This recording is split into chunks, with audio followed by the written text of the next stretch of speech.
Hello everyone, this is Captain Paladin LP. Welcome to another episode of Super Mario Bros. 1. In the last episode, we completed Worlds 3 and 4. And in this episode, we're going to go 5 and 6. And with me today is definitely not Billy Mays. I had some, but I lost it, man. Fuck. Because I probably ran into that one, not Billy Mays. It was Ellen DeGeneres, that's what I was gonna say.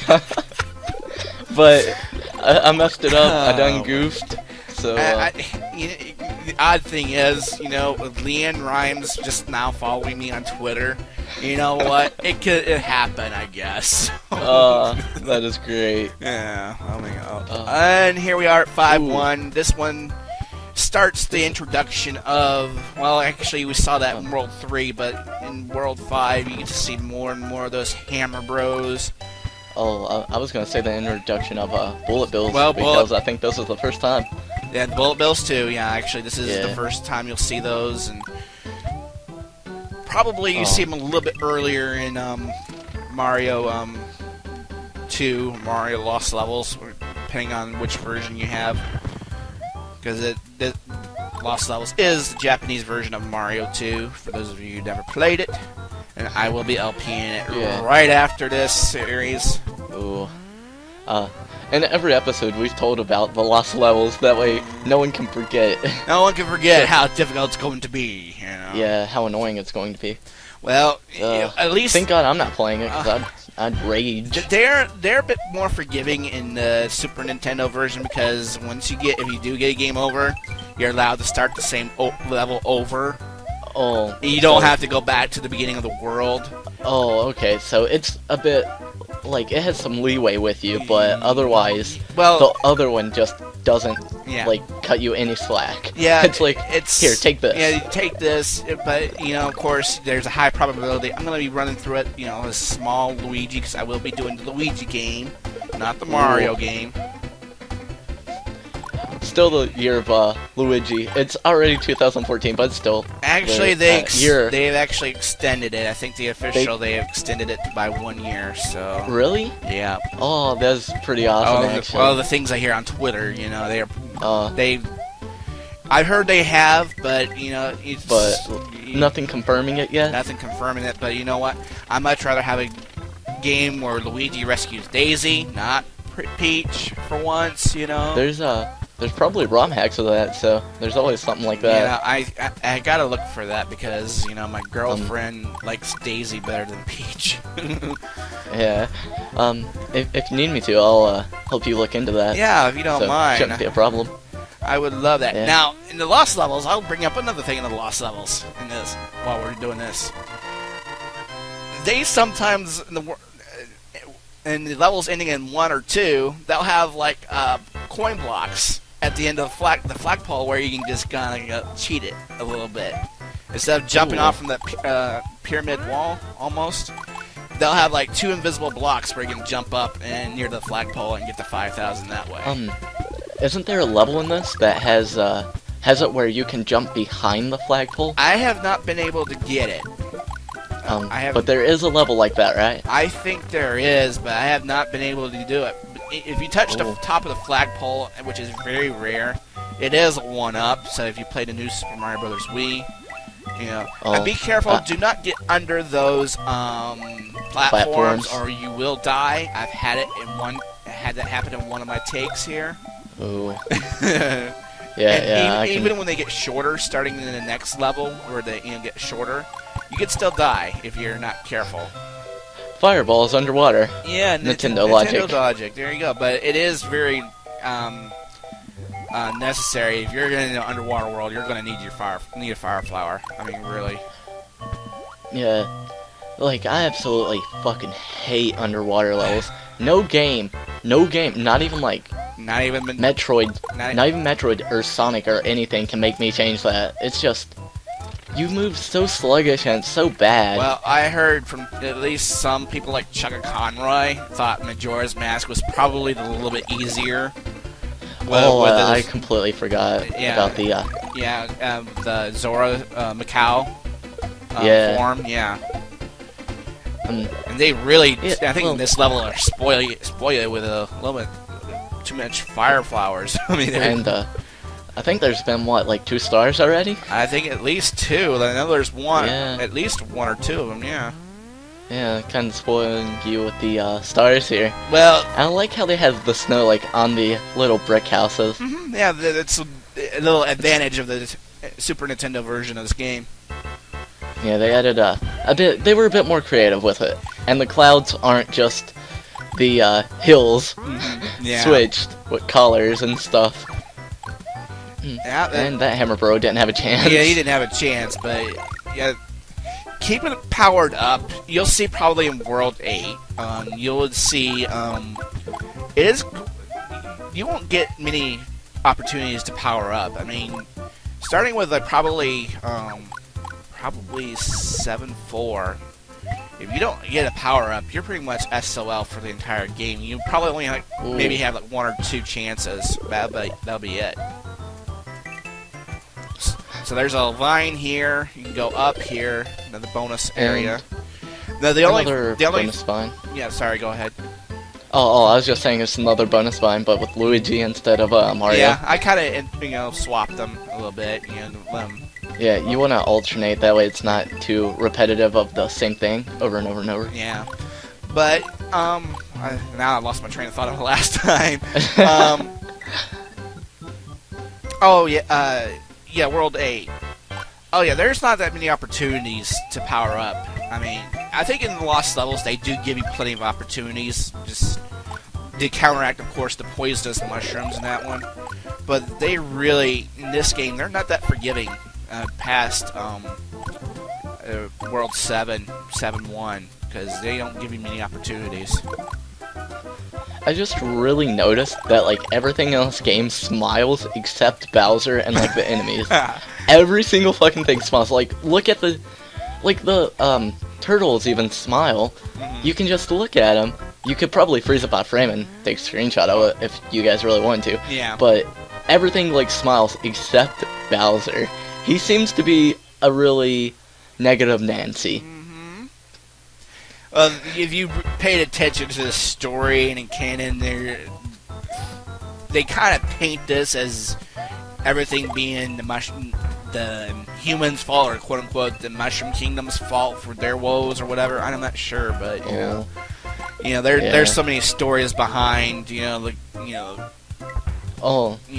stories behind the Mario Brothers game that's not even funny. Same goes for like Yoshi's Island and a bunch of other games like that. Anything in the Mario series, like it's kind of like that. Same for Zelda. Like there's some crazy fucking people who have like their own timelines and stuff planned out, but every time a new game of Zelda comes out, it fucks the timeline and it has to change. True.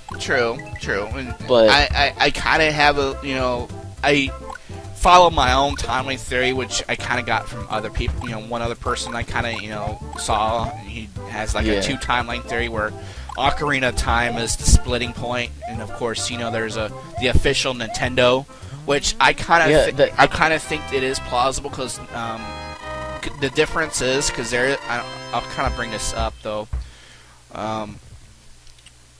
Well, kind of get back to this game first. This is 5-4, kind of the repeat of 2-4, except you get this big tentacle here in the middle you got to avoid. Oh, yeah. I didn't know you could jump up in the black area there. Oh yeah, you can. I didn't think that was possible. So yeah, it happened earlier, but I failed to mention something about it. But there's more tentacles here. But as far as Zelda time, this game I think is a little bit easier because they don't have timelines. It's very hard to follow. Yeah. I think they keep things pretty linear with the Mario Brothers, and I kind of messed up there. Ooh. But Mario Brothers, I think it's fairly linear. Everything you see is as you get. There's no split in the timeline, no matter what. There's no parallel universe or anything. Yeah, it's just putting them in order. That's all it really is for all of them. But Zelda, they did, I think, create a timeline paradoxes and. They, like, Nintendo doesn't really have a timeline. It's more of showing why the games are made that way. And in my opinion, that's how I see it. Well, but the thing about Zelda is, for me, you don't have to play the first game to understand the story. All you have to do is pick up the game and play it, and you're like immersed in it, and you already know the story because it goes through it. And I think that's the best thing about Zelda, because you never have to play previous games of it. Like for Mega Man, you would have to play Mega Man 1 to understand Dr. Wily. Yeah. But for Zelda, you don't have to do that. You just go through the game. You play the game first, ask questions later. Yeah. Pretty much this case with that one. Well, not for me, because I'll play a game and I'll be like, why is this like this? Because I was playing Metroid earlier today, Metroid Prime, and I'm like, these controls are fucking terrible. Why is it like this? And you can't use a GameCube controller also, which is bullshit because it's a port from the GameCube, which makes no sense. Why? Who does that? Who? Alright, ladies and gentlemen, we just heard some AerosolLP Rage on Captain Paladin LP channel. First time you'll hear this on my channel. Yeah, I think that's the first time I've ever raged on someone else's channel. Yeah. But that like, it's just so agitating because it's the port. Why would you do that? Yeah. But it does kind of raise questions. I always thought any game. This one, of course, you had. I probably should have shown us at the beginning of this, but you did have different controls where you can make it like the NES version, where B is run because the original NES B was run, and you can make A as your only jump button because some people don't like the X and Y for some reason, but Oh, I'm one of those people. Yeah. Every time I played Yoshi's Island, my controls got swapped, and there, like a few episodes, I was like, "Well, my controls are backwards. I'm not starting this recording session over." I had that issue too whenever I did the Yoshi Island LP, because I always was so used to the Super Nintendo version with the Y button being the the stick out the tongue and everything like that to eat and all that stuff. It was just kind of really confusing at some point.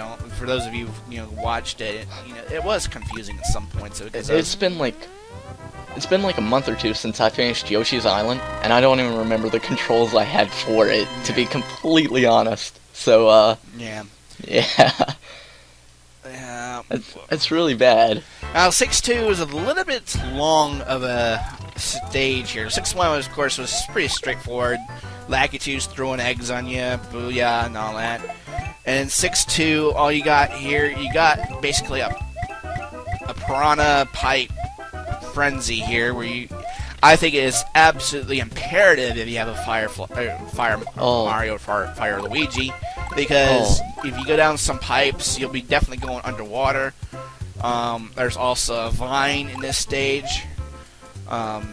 But it's almost imperative that you're definitely powered up to your fire status, because you need it to take down these fire flowers. Fire flowers? These piranha plants. Wow. Yeah, I am not thinking.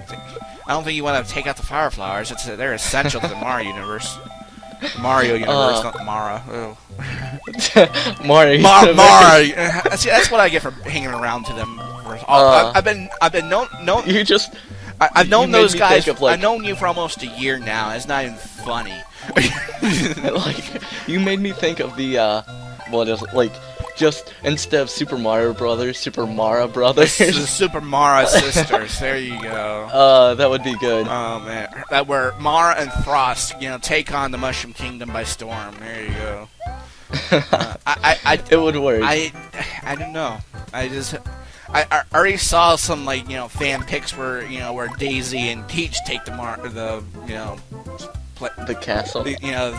The Mushroom Kingdom by storm, but but this is kind of a there's another pipe down here with another bonus. Over there is a vine to get you. Yeah. This whole level has been kind of like the level in Super Mario Bros. 3 where you have to run on the plants that, like, pretty much, I think they instantly kill you or something. Well, not with a star.